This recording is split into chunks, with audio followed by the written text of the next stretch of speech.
Magandang araw sa lahat ng mga nakikinig dito, pati na rin sa ating narrator. Tawagin niyo po akong Levin, isang nurse na naka-assign sa emergency room ng aming ospital. At hindi ko na lang po babanggitin kung ano nga ba itong ospital at kung saan. Ito po ay personal na karanasan ko nung minsang isugod sa ospital yung isang nilalang na ni sa panaginip ay hindi ko inaasahang makatagpo o makaharap. Noon ay nakala kong sa mga radyo lamang kwentong bayan maririnig yung mga ganto. Matagal na akong nurse sa pinapasukan kong ospital sa amin. At lagi akong puyat sa araw-araw na ginagawa dahil panggabi nga po yung duty ko.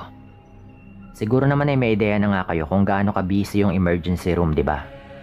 Alerto 24 kaming lahat na naroroon kasama nga yung ilang mga doktor na nakaantabay kung sakaling may dumating na kung sino na may malalang kondisyon o grabing pinsala. Naganap yung kwento kong ito medyo matagal na ring panahon yung nakaraan. Isang gabi ng mga bandang 11:00 ay pinagdiwang namin sa loob ng emergency room ang masayang kaarawan ng isa naming kasama na tawagin po nating Aye. Habang nagkakatuwaan kami, inilabas ng kasama namin yung malaking cake na meron pang kandila sa ibabaw. Habang nagkakantahan kaming lahat ay biglang tumunog yung emergency signal, indikasyon na may paparating na pasyente sa aming ospital. Kaya't napahinto nga kami sa pagkanta noon at agarang niligpit yung cake. Halos hindi pa nga naitabi ng kasama ko yung cake na yon na pagsasaluhan sana namin nang biglang dumating yung isang babaeng nasa stretcher. Sa pagkakatansya ko ay mga nasa lagpas 30 na po yung edad nito. Balingkinitan yung pangangatawan at maputing kompleksyon. Pero sobrang daming dugo nito sa kanyang katawan na halos hindi na nga namin makilala dahil sa grabe ng kanyang tinamong mga sugat. Agad namin siyang ipinasok sa loob ng isang bakanteng cubicle upang doon nga bigyan ng paunang lunas. Pinunasan ng tuyong pamunas ni Cecil yung mukha at iba pang bahagi ng katawan ng babae at aming sinuri yung kanyang kalagayan. Sinubukan namang kausapin ni Jack yung babae pero hindi po ito tumutugon sa mga tanong namin na para bang hindi nga niya ito naiintindihan. Yung mga pangalan po palang binabanggit ko dito ay syempre mga kasamahan ko. Nakatulala lamang ito at nakabuka ang maluwag na bunganga na tila ba parang isang aso. Ngunit hindi namin yon inintindi dahil iniisip naming baka nasa state pa ng shock yung pasyente. Kaya wala pa nga ito sa tamang pag-iisip, lalo na upang sumagot ng maayos sa aming mga tanong. Habang patuloy na pinupunasan ni Cecil yung katawan ng babae, ay natukoy namin yung isang kakaibang korte ng linya sa may bandang bewang nito paikot.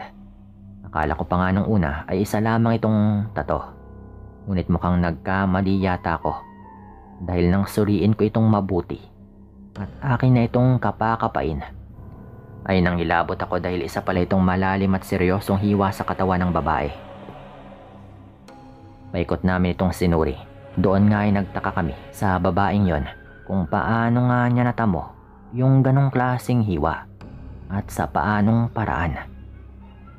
Ngunit tulad nga kanina ay wala kaming nakuhang sagot na kahit na ano. Nang mapadako nga kami sa may likod ng babae ay napansin ng kasama naming lalaki na si Hans kung bakit tila may dalawang uka sa likod ng babaeng yon na punong-puno din po ng tuyong dugo. Kaya't pinunasan po muli ito ni Cecil. Tinignan ko nga yung sugat na yon sa likod ng pasyente. At yung akin lamang na pinagtataka ay kung bakit tila may laman yata ito sa loob na kung ano. Kaya sinubukan kong sundutin gamit yung isang stick na pancheck ng dila. Ngunit kahit na anong pagpapabuka ko dito ay wala akong nakita. At sa halip ay nilinis ko na lamang yung kanyang sugat. Nang suriin naman namin yung bunganga nito ay nagtaka nga si Jack kung bakit ganoon nga yung bibig ng babae. Sobrang luwag po nito at hindi pangkaraniwan sa isang normal na tao. Sinuri nga muli ni Jack yung bibig nito kung bakit may bakas rin ng dugo. At sa puntong yon na hindi ko alam yung aking gagawin at magiging reaksyon nang makita ko yung loob ng kanyang bunganga. Mahaba at manipis yung dila nito na hindi pangkaraniwan at maliit na parang sa lagari naman yung mga ngipin nito. Teka muna, tao ba talaga to? Bakit tila kakaiba yung pisikal nitong itsura? Wika pa nga ni Jack noon. Kakaiba rin yung hubog ng katawan ng babaeng ito. At ngayon lang ako nakaengkwentro ng ganitong kondisyon. Sagot naman ni Cecil.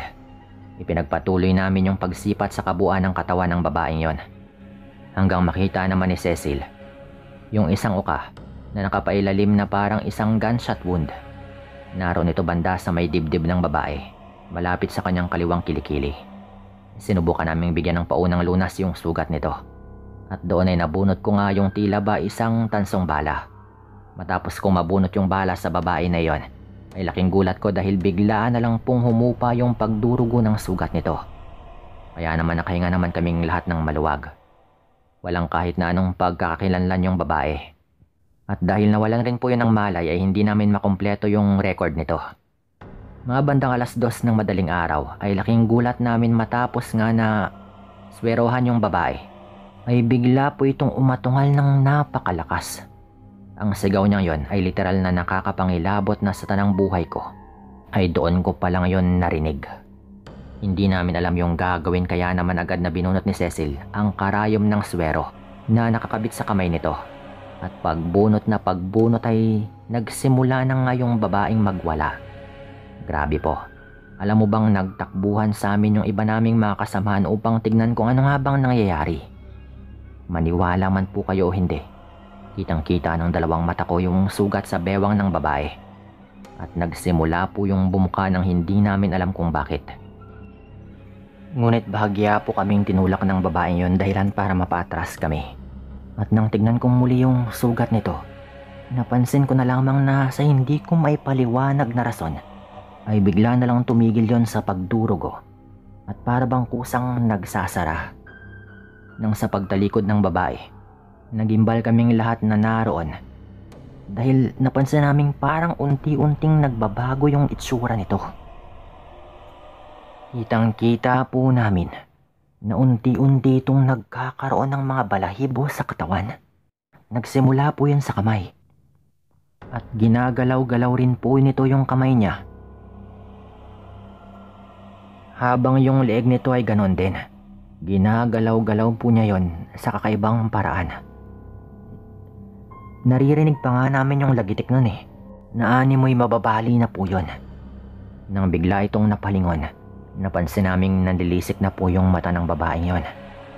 Naglalaway po ito at yung pag-angil na ginagawa niya ay animoy isa siyang mabangis na hayop. Parang bigla rin pong umitim yung balat nito at yung mga kuko niya animoy humaba na hindi namin maipaliwanag. Inila po ng babaeng yon si Cecil dahil ito nga yung pinakamalapit sa kanya at dinakot po niya ito sa kanyang ulo. Parang kakagatin po niya ito nang bigla namang dumating yung gwardyang naka-duty sa emergency room. May daladala po yung batuta na kanyang ipinangkalang sa maluwag na bunganga ng babae. Wag lamang nitong makagat yung kasamahan namin. Sinubukan pang magwala ng babaeng yon, ngunit hindi siya makapalag sa gwardya namin na si Mang Raul. Matapang siyang nakipagbuno sa babae hanggang sa hindi ko nga sinasadyang makabitaw sa paa ng babae. Dahil hinahawakan ko rin po yun upang pigilan ito. Agarang tinulak ng babaeng yun si Mang Raul. At malakas po talaga ito na hindi pang karaniwan. Napatalsik nga po yung gwardya noon ng mga ilang hakbang. At sa pagkakataong yon ay nakawala na nga po ng tuluyan yung babaeng yon. Dali-dali po itong tumakbo palabas ng emergency room. Naagara naman po naming sinundan. Dumiretso po ito noon sa may bandang parking lot. At doon nga siya nagtatatakbo. Hanggang lumusot nga siya sa isang bahagi kung saan wala siyang matatakbuhan pa. At dahil marami nga kaming humahabol, alam naming makukorner na rin po ito. Ngunit bago pa man po namin magawa yun, nagulat po kami noon nung parang wala lang sa kanyang inakyat yung pader na yun. Mesa hayop po yung babaeng yon. Mataas po itong tumalon at talagang walang kahirap-hirap niyang inakyat yung pader dahilan para ito ay makawala. Yung matindi pa po, kahit nagawa niyang akitin yung pader na yon, mataas rin po yon, pero tinalon lang po niya na parang wala lang sa kanya. Akala nga namin noon ay baka ikamatay niya rin yon. Pero pagbagsak po nito, narinig na lang po namin sa kabilang side na meron ng tumatakbo. Rason para masigurado namin na buhay pa nga yung babaeng yon at nagawa na nga po nitong makalayo. Gano'n na lang yung pangingilabot naming naramdaman noon. Lalo na nga ako. Talagang kinilabutan po ako noon dahil alam ko sa sarili ko na malayo sa normal yung babaeng yon. Hindi siya ordinaryo. At ayon nga sa ibang mga kasamahan, mukhang aswang daw yung babaeng yon. Wala namang ibang paliwanag. Yun din po yung sinigaw ng gwardiya noon habang nagmabadaling pumasok sa loob ng ospital. Bago po ito, isa po akong taong hindi paniwalain sa mga kwentong may kinalaman sa katatakutan o kababalagan. Ilang taon na akong nurse sa ospital na yon, ngunit wala pa akong isang encounter sa mga kakatuwang pangyayari o kahit anong pagpaparamdam ng mga sinasabi nilang multo. Pero nung gabing mangyari yung encounter namin sa nilalang na ito, ay nasaksihan mismo ng aking dalawang mata yung pagbabago nito ng anyo. At yung kilos po nito, pati na rin yung mga pangil nito at paghaba ng kanyang mga kuko. Talagang nakumbinsi po ko noon na totoo ngang merong aswang. Kinaumagahan matapos yung duty ko, nagmadali akong hinanap yung driver noon ng mismong ambulansyang nagsugod sa babaeng yon sa ospital. Mabuti na lamang at naroon naman ito sa may parking ng mga ambulansya at nakikipagkwentuhan. Doon ay naabutan ko din yung gwardiya namin noon na tumulong nga kagabi upang mahuli yung babaeng yon. Tinanong ko ito ng direkta kung papaano nga niya naisakay yung babae. At ayon nga dito, papabalik na raw siya sa mismong ospital namin noon nang hindi sinasadyang may pumara daw sa kanya sa gitna ng daan at humihingi raw ng tulong. Hindi daw sana niya ito papansinin, ngunit nang makita niyang delikado nga yung lagay ng babaeng yon dahil sa lakas ng pagdurugo dito, inasikaso nga niya ito at pinahiga sa stretcher bago pinasok sa loob ng ambulansya. Talagang tinulungan daw niya dahil humihingi rin daw ito ng tulong. Habang nakasakay na raw sila sa loob ng ambulansya, naikwento pa daw ng babaeng yon na may bumaril daw sa kanya mula sa likuran at hindi daw niya makita kung sino nga ba yung salari na gumawa noon. Nakiusap daw siyang dalhin sa ospital at kailangan daw niyang matanggal yung balang tumama sa kanya dahil baka ikamatay raw niya yon kung sakali. Yun na nga po yung balang nagawa kong tanggalin. Naalis naman po namin yung bala. Ako pa nga po yung nakabunot eh. Wika ako pa nga sa aking mga kasama. Ma'am, yung bala pong nahugot niyo mula sa likod ng nilalang na yon ay gawa sa tanso. Gawa po sa tanso yung bala. Kaya't malamang ay may kinalaman din po yon. Alam nyo kasi, isang malakas na pangontra yung tanso sa mga ganong nilalang. Ayon sa lolo ko, hindi raw nila magagawang makapagpalit ng anyo kapag nakabaon pa yung tanso sa kanilang katawan. Marahil ay yun nga yung kinailangan niyang gawin ninyo. At nang malapatan nyo nga siya ng paunang lunas at magawa ring tanggalin yung bala, tapos na rin yung kailangan niya sa ospital, kaya't mabilis na rin itong tumakas. Wika pa nga ng driver noon.